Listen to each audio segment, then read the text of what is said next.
Porn is different from sex in real life. Let's find out how. Porn star penises are 6 to 9 inches. Civilian penis?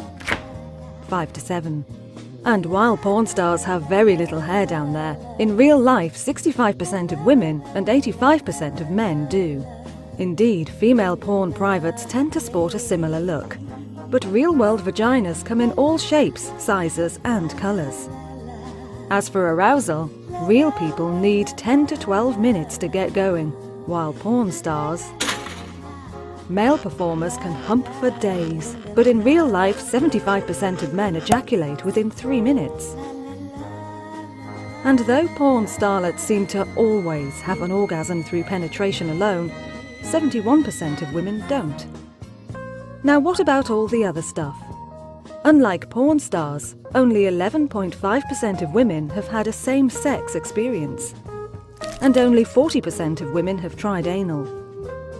Just 22% say they'll take a hot load in the face. And only 30% will actually swallow said load. The portion of women who've been in a threesome is less than 20%. And while the internet is awash in female squirters, only 6% of women say they regularly gush forth.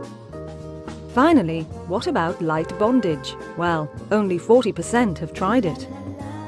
Wait, that's actually quite a lot. So there you go. That's the difference between porn sex and real sex. Feeling hungry?